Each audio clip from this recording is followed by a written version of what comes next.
Hello guys, did you know that almost everything we did are producing waste? When we turn on the lamp, that's waste. When we cook, that's waste. When we using transportation till when we do shopping online, that's also waste. Waste everywhere.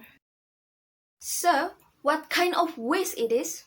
It is such as carbon dioxide, nitrous oxide, and many other greenhouse gases. And then, what?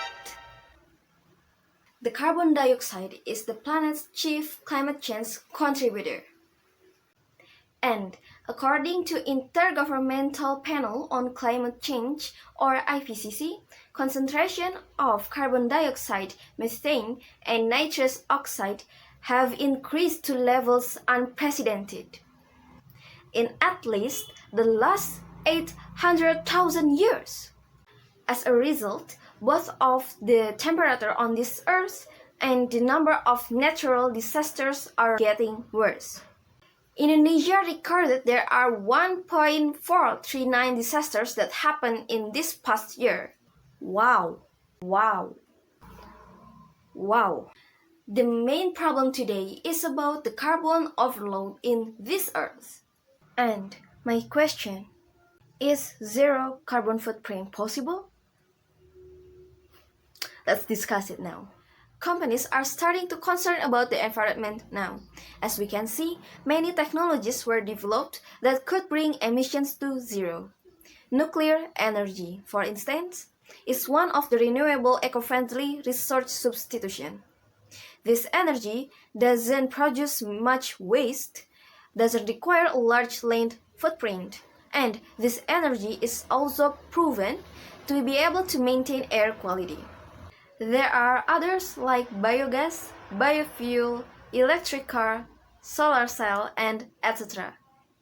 Many countries have started to commit to implementing zero carbon or neutral emissions, such as France, Norway, New Zealand, Sweden, Iceland, and Costa Rica.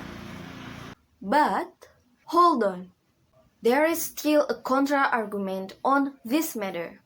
The researchers assume there are weaknesses in this developing process. So, the first one is about the time. Of course, it takes time and have long process before it can be a regulation in one country.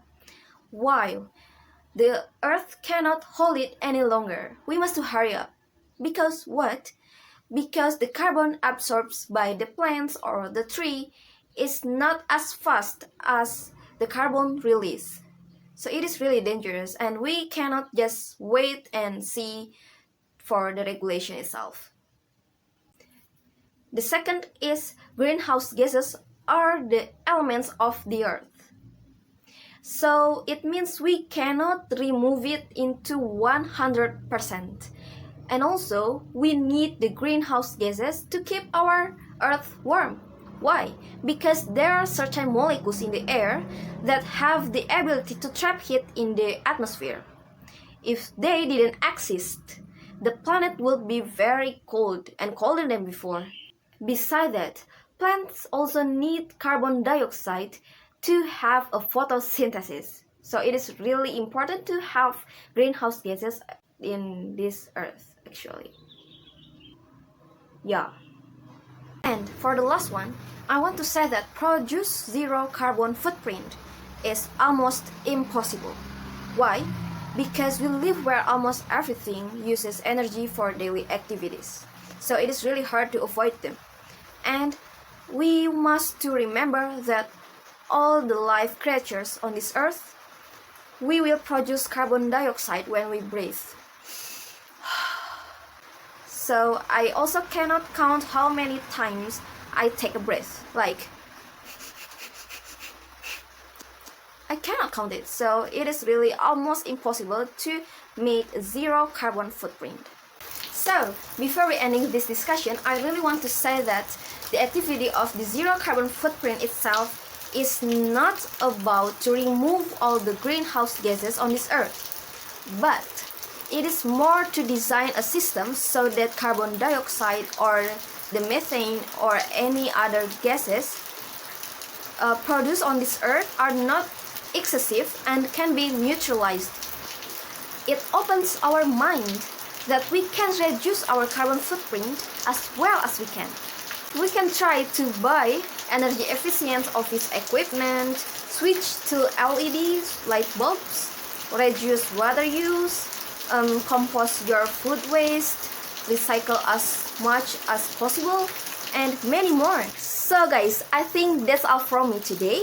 I hope you can learn something from my video.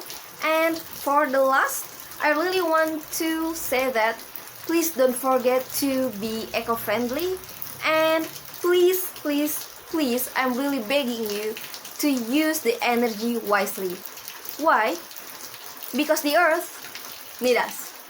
Thank you. Wassalamualaikum warahmatullahi wabarakatuh.